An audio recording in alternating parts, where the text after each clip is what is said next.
Hi, everyone, and thank you for joining us today for our Little Italy of Los Angeles podcast. And I'm joined by the man that Italy Magazine calls changed Italian cuisine in the United States. That's pretty big. Thank you so much for joining us, Piero Selvaggio. I so appreciate your being here. Delighted to be with you. Wonderful. Now, gosh, you've got a resume and life history about this tall. So let's tell the people out there uh, the one restaurant in particular in West LA that you are very well known for. Let's start there. Yes, I started in 1972, which is many, many, many years ago, a little restaurant that was a converted beer bar. And we were very lucky because we were in a period where the food that was kind of trendy was the Neapolitan food from the immigrants. Everything was on the heavier side. Of course, garlic was a big component. And we were fairly successful, even in a very strange location, because we are at the very beginning of Santa Monica. So by 31st, 32nd, by the 10th freeway. And we were lucky because people start responding, people start liking what we were doing. And then little by little, we became an institution of the city. So we were very excited to be part of it. But let's tell people the name of it, Valentino. Everybody knows Valentino. I remember when I first moved here and driving past Valentino, I thought, oh, that looks fancy, because it was. But yes, it really had an arc to it, right? It didn't really start that way. No, not at all. Not at all. It started like a mom and papa joint. Although if I am the mama in front or I'm the papa in front, then I had a partner that was the chef, and he pretty much blended with us. And that was for a little while. We call it Valentino because Rudolph Valentino, the famous movie star, because it was a catchy name, because we were in Hollywood, all of the components, and more than anything, because it was a very, very comfortable name to remember. And then it became a trademark. Right, absolutely. But initially, when you started out, you said that a customer came up to you, right? And he said, Piero, you're fabulous as a host, but your food is kind of okay, right? And then didn't that send you back to Italy? Now let's tell people you're originally from Sicily. Yes, and tell us where you're from in Sicily. And you went back to Italy because you took his suggestion to heart, right? You wanted to be the best and you took it to heart. Let's go there. Yes. Well, first of all, it wasn't that complimentary. He just told me that the food was plain terrible and that I needed to do a lot of homework, probably have a great chef, probably learn myself how to improve the cuisine or the kitchen. And all of these things gave me the crisis that was probably the turning point and understanding that I was a little immigrant from Sicily. I was born in a town called Modica, which is in the very, very deep south of Sicily. Now it's famous because of the Baroque, because of many other wonderful things. And at that time, it was just another little piece of Sicily where people emigrated. We came to Brooklyn like everybody else. And then I had an uncle that brought me to California for me to go to college.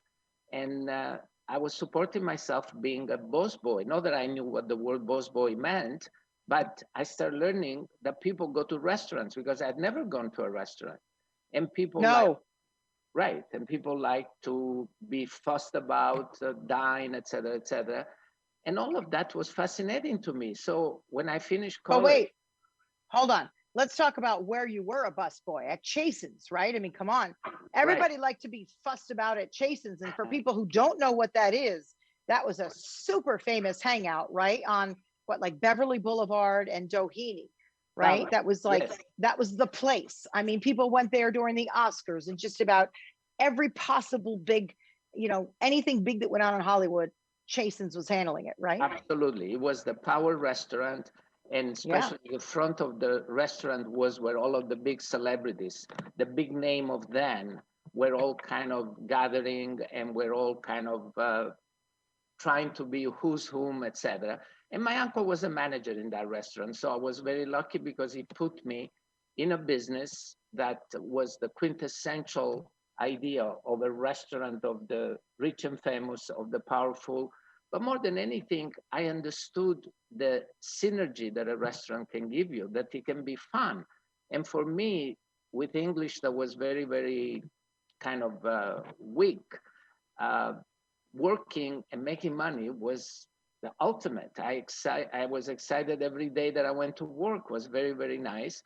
And so I moved on, and that was the first experience. But then, of course, I had other experiences until one day, way after college, after my Spanish degree didn't give me much satisfaction, I decided to go back and stay in the restaurant business by opening a little restaurant, which is Valentino.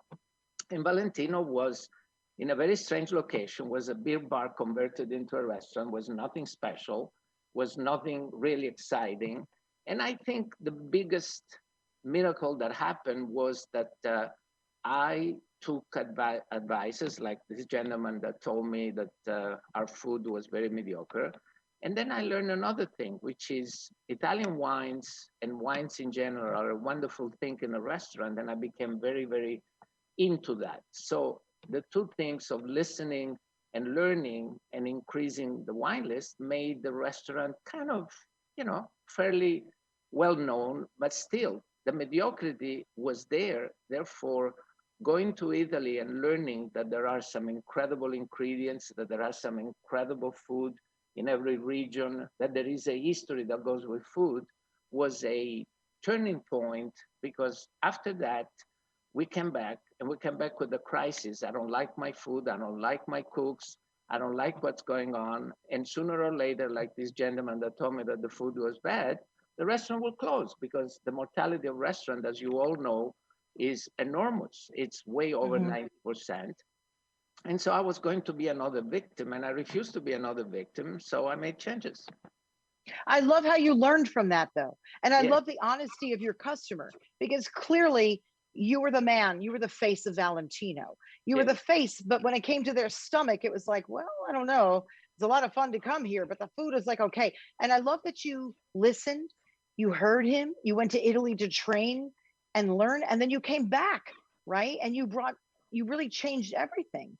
And by the way, that also went for the wines, right? Because also another customer said to you, I can introduce you to wines, like you were initially introduced to the wines up in Napa, right? Also a customer. Yes. Well, wines at that time were the typical liquor store wine that you could find anywhere. I remember always, there was a wine called Lancers. There was a Flying Nun in a label called Blue Nun. They were all very, very strange commercial wines. And it was the beginning of a movement. It was the beginning of America learning that there are better products. So the wineries became better. The wineries start kind of becoming very serious, especially in Italy, where the new generation wanted to do things in a modern way, in a more technical way. And then on the other side, you kind of discover that those artisans that have been making cheese, that have been making olive oil, that have been making everything that is so popular now, weren't really well represented in this country. So that was probably the turning point. And of course, all of the turning point have to be finished in the kitchen. So we made sure that we had some talented chef, and a little knowledge becomes a dangerous thing. So the more I learned about Italian food, the more I wanted to have everything and the best. And that is where we suddenly became a place that was very different from the others. We brought the first white truffles, which at that time didn't exist. People knew truffles like the chocolate dipped in strawberry. We explained what truffles were. We brought burrata that everybody now raves about. We brought the first buffalo mozzarella when I had to go out of the way and it was rancid, and explain people that in Italy, yes, there are buffalo that make milk. It was an exciting time, because it was a time of discovery. It was a time of growth. And so that is where my life in the restaurant started. And before How many years at Valentino? Wasn't it 45 years before you closed it in 2018? Am I right? Yes, indeed. Wow. We lasted 46 years, and it was all based on the fact that there was the commitment to make it happen, to continue. And then, of course, you get to the point where no matter what you try, it's still something like any show that is fading a little bit. Know that Mhm. you don't have the same strength or the same script, but people want changes, and also they want to have changes in the physical aspect of the restaurant. So as you know, people change the format of the house, they change the style of the house. And so I decided that it was time to move on in something that was more challenging or less committing. But during that time, how, especially down in the wine room, right? At Yes, any one time, you had, I believe, over 100,000 bottles of wine. yes. That's extraordinary, Yeah, right? well, they were not Come in that on. room, but yes, the No, inventory of yeah, Valentino was over 100,000 bottles, which made us one of the largest wine selection in the country. And so yeah. that, that gave us a lot of exposure, a lot of publicity, and a lot of claim of fame. And, you know, we made the covers of quite a few magazines. We were the innovator of anything that was new from Italy.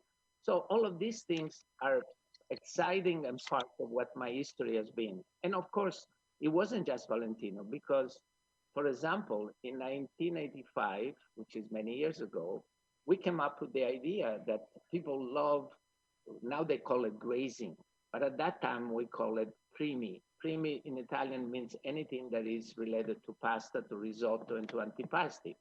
So it's the first things that come at the table. So we did a restaurant in Pico that was called Primi, and it was an enormous success. And we were ahead of our time with a very sleek trattoria, very elegant, very fun, you know, open patio, etc. So that was the growth of doing something else. And then we were Wow. by the Venetian, which is a famous hotel in Las Vegas. They wanted to have the best Italian restaurant in the country, so we went to Las Vegas and we opened a Piero Selvaggio Valentino. So those have been some of the things. We have done many other things. We have consulted for a lot of things. But those three things to me are very, very dear because they are part of what my history is, what my being a restaurateur is, and what is my contribution in a way to the city and to the community and the pride, of course, that we all have being Italian. But look, let's face it.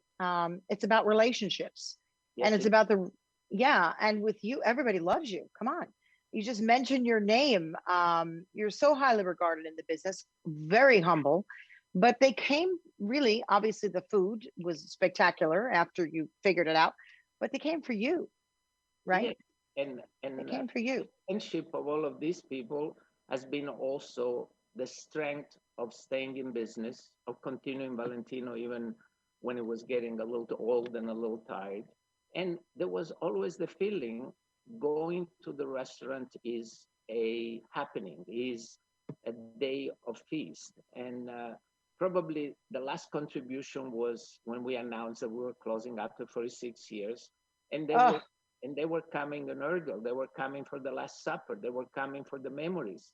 I had a cute story that I have to share with all of you because it's the quintessential moment that defines a restaurant. Everybody had to have a picture with me. Everybody had to have a memento. So I am in between these two people. And as I look at them, they look dressed in a very unusual style. So as I'm kind of looking left and right, he says, I want you to know that we got married in this restaurant 37 years ago. And, oh. and then we celebrated all of the anniversary. And today we decided to wear the clothes of our wedding. And it still fit them. It still fit. That's pretty impressive. It fit, but of course they were faded. The white didn't exist anymore, and the black was another color. But Oh no. But what a great story. Oh, it just shows what you've meant to so many people that they came out. Hey, tell me about some of the, well-known folks that you have met over the years who came to meet you and talk with you. Tell us. well, we have met everybody that is everybody, and probably my favorite story is I call it the Elizabeth Taylor story because when my uncle in the Chesons Day went to a big catering, and I was a little boy from Sicily that I'd never seen anything. He told me just have a little tray and put the cigarette butts or put the empty glasses and just don't say a word. So we went into this enormous house. There was Sonia Heaney, that was a famous skater, et cetera, et cetera. And there were 150 people of Hollywood, who's who at that time, you know, names that a lot of people don't remember, but they were all very, very influential. And as I get into this big, big terrace where the party starts, in front of me is Elizabeth Taylor. And I've never even imagined that she existed, because it was too like bigger than life, right? It's like it's somebody that you see on the screen, not in front of you. I get that. I get that. Yes. So I was so incredibly thrilled that I stopped everything. By the way, Elizabeth Taylor was with Richard Burton. There was another famous singer called Sammy Davis Jr. with his wife. It was who's whom. There was at that time Burt Lancaster had done a famous movie called Trapeze and also was there. So I am a kid, I would say in the candy store, but this was bigger than a candy store. So my thing was I have somehow, as a little Sicilian kid, to touch Elizabeth Taylor. And somehow through the passing and so forth, probably I touched her arm. And to me, that was such a big thing. And then 30 years went by. And when she was at the very, very fading time of her life, the last boyfriend, let's call it boyfriend, was another famous actor named Steiger, Rod Steiger. Rod Steiger also was a big Oscar winner. He did In the Heat of the Night. He did a lot of great movies.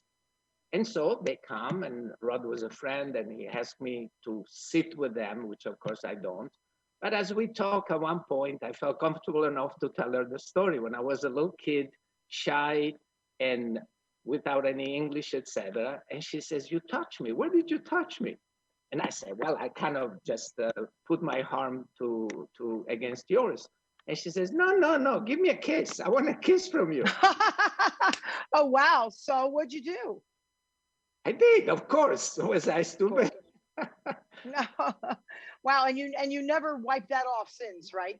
That's pretty remarkable. Just to have a brush with people that have become the stars that they are, but at the end they were people. And that is always the beautiful thing that I remember from the Hollywood scene, where the great classic, the one that won a lot of awards, the one that were really bigger than life, were all good people, because going to a restaurant was, for them too, was a little experience and was a way to treat themselves. And, you know, through the years, I've met anybody. I mean, we've had all of the presidents come to us. We have had all of the famous celebrities, you know.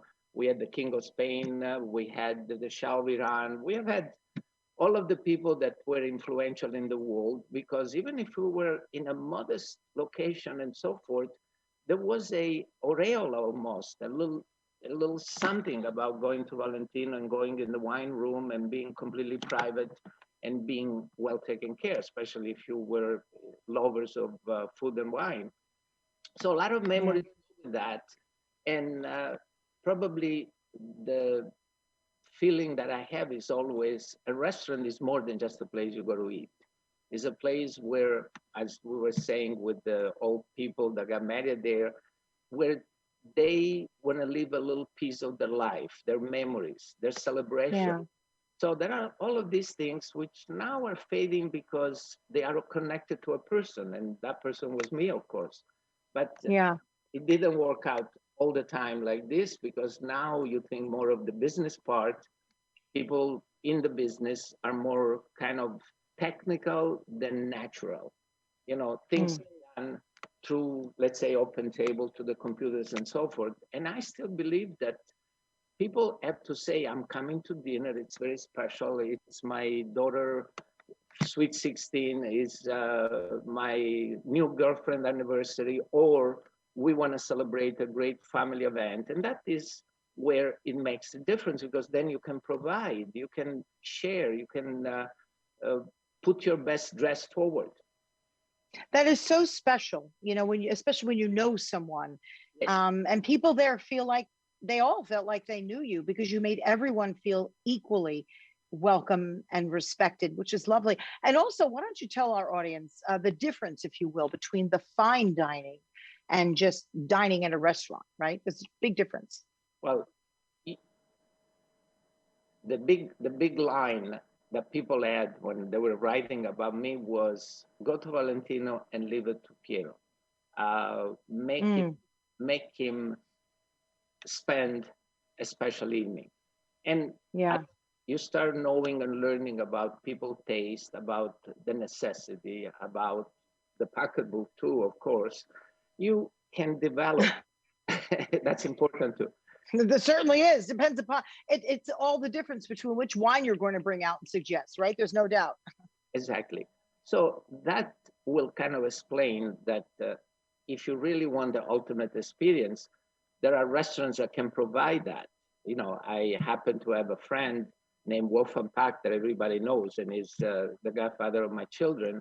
And he's probably the last one that gives you at Spago that kind of experience if you ask for. If you are not just looking for movie stars or to be with who's whom, but you want to have a great dining experience.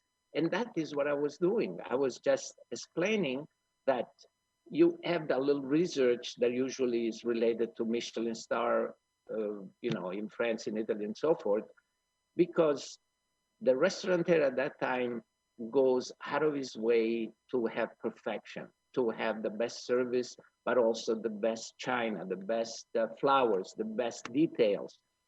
And that is what makes a restaurant above the normal, you know. Right, which makes it an extraordinary experience, different than anything, really. Now, it's fair to mention you've also written, I believe, 3 books, right? Yeah, basically all related to food. I wrote a book about pasta, the experience of pasta in Tuscany, and of course the Valentino cookbook. And then, of course, I did some form of a bio by always participating with my experiences into something.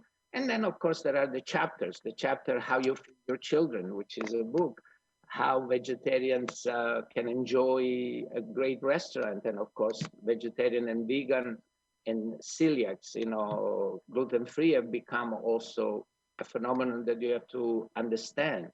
So right, you have to address it. You have got to address that now. Yeah. And, you know, that is where you try to make a contribution again for people that cannot come to the restaurant, but can just relate to you in many different ways. And, you know, there are 2 kinds of important people in the restaurant, the chef and the front of the house. I was a mediocre cook, but I learned what I wanted and what I needed and what it tastes good. And I did the rest by presenting it in the proper way, by sharing it in the proper way, by making it a little extra special. So that's. If you could have anyone at a dinner table with you, who would it be? And please include me, but go ahead. Well, tell me what are your favorite people? No, I asked you first. Who would you love to and they could be dead or alive, because I actually have a couple that I would love to have at a table, but who are yours? I'll tell you mine after. Well, believe it or not, I was having a great relation with a great name of the past that is Henry Kissinger. And he is a famous statesman. But you know why? Because he loved the 2 things that I love the most, which are wines and soccer. Of course, being Italian, I'm a big soccer fan. And so we spoke a great deal about both things. So that's one. God, there are so many women and ladies that I would like to invite. Oh, I believe that. I believe that. Probably just from the top of my head, Sophia Loren, because I was very lucky to, first of all, respect the fact that she knows food and she loves food and she has been such an incredible icon for Italy. But also, I was very lucky to prepare her 80th birthday in a winery called Farniente in the Napa Valley. And it was a magical day where she was honored, and the son, there is a classical music director, did a beautiful, beautiful concert in her honor. And I always have great memories of moments like that, as you can imagine. Extraordinary. Yeah. I will include in this group another lady that is very, very important to me. But of course, we talk about way, way the past. And it was a journalist of the Los Angeles Times. Her name was Lois Duan. Your listener that are a little bit, let's say, old like me, will remember that the Los Angeles Times was a very, very powerful tool many, many years ago. And absolutely. It was all there was to read, right? About what was going on and where to go and where to eat, sure. And on Sunday, there was a calendar, the special section, the special late times called calendar. And she wrote her column, which was called Roundabout. So at the very beginning of the restaurant, when I told my partner then, we are ready to close after 2 weeks because we were we didn't have any money, we didn't have anything.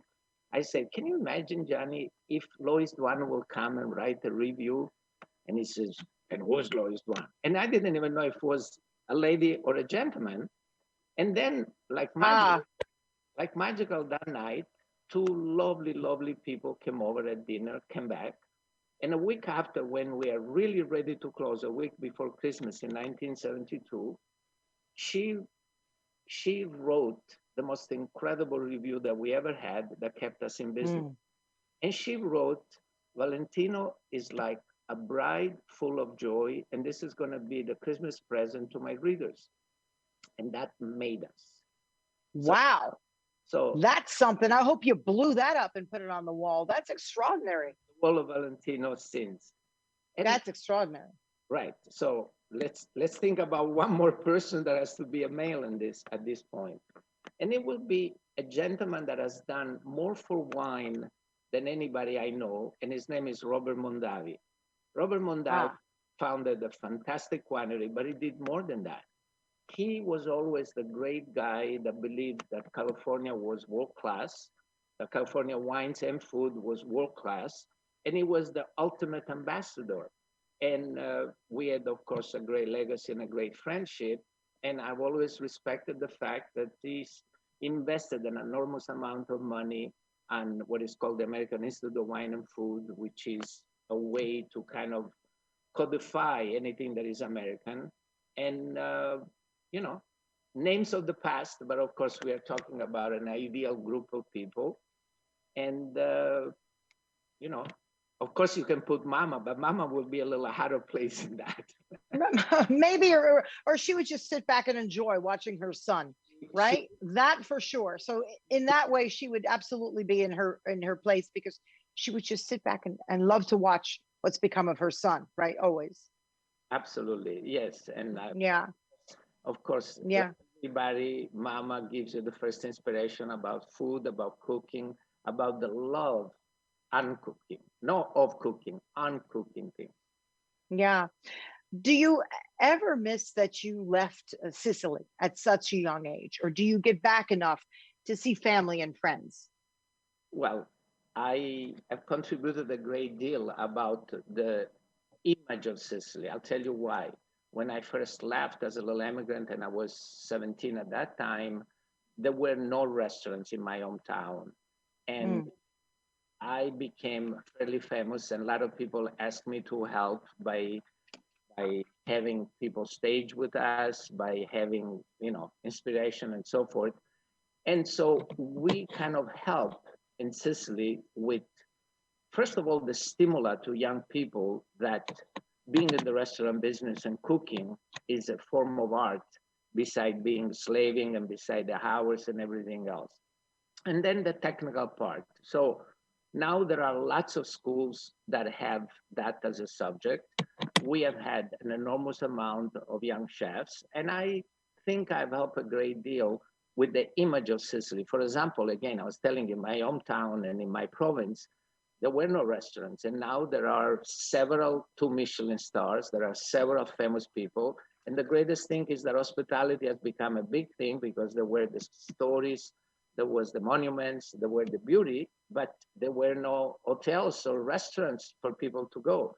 And now Right. Sicily is becoming the place to go, like used to be Tuscany, because it's different, because it has great things to offer. So that was my little contribution. But yes, Well, I went to sorry. Sicily a lot. I learned a lot about Sicily. I learned a lot about the history and the food of Sicily. So I feel that I've had a form of fulfillment that way too. I mean, you're called one of Italy's most important ambassadors to the United States. That says a lot, honestly. That's pretty incredible. And look at you, you're so humble.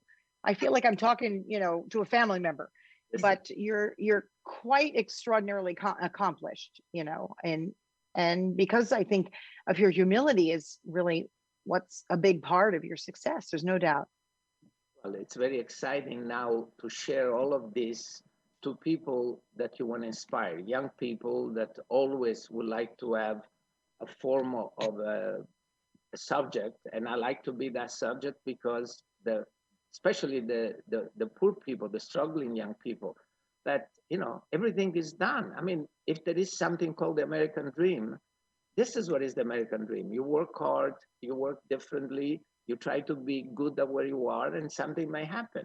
Imagine, Hmm. honestly, I would have never even imagined that there was a restaurant, that I could be part of a restaurant, that I could be anything. And that is where all of us that came in this country for whatever reason and so forth have tried to get ahead. And this has been a fantastic opportunity. Absolutely. And now you are a managing partner, right? At a very well-known restaurant now in downtown LA. Could you tell us about that? Yes, I decided that it was still early for me to retire. I Right. I would have been very, very upset, which happened during COVID, that I couldn't do much except reading and writing, etc. So I wanted to be in the restaurant business again, but no, of course, as a owner anymore, with all of the headaches, with all of the pressure, etc. So a very, very dear friend of mine that has been at it as long as I have been, almost. His name is Celestino Drago. He's more famous for a restaurant called Il Pastaio than for Drago Centro, but his fine dining is Drago Centro, which is downtown between two big towers in what used to be the Arco building and now is, a bank tower turned restaurants. And he opened Drago Centro about 10 years ago. And of course, he has had all of the ups and downs of being downtown, which is, a challenging market. He has had the up and down of having to manage several restaurants, etc. So he kind of say, I would love very much if you give me a hand. And I've given him both hands and more than both hands. And so I enjoy what I'm doing again. And one of the things is I call a restaurant like Drago Centro a restaurant that has good bones, but could become even prettier and better. And that is where we will work at it.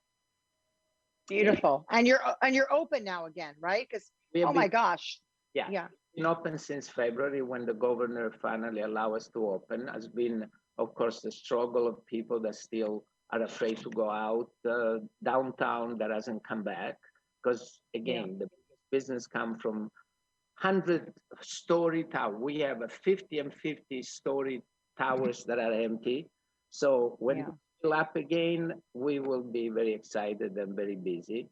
But for me, has been a nice challenge. Has been a way to keep busy and do something that I still love, and it's always nice because, again, I see the smiles that I can give to people. I see the satisfaction that I have when I make people happy, and so the way that gives you the check, I give you the rest. Yeah.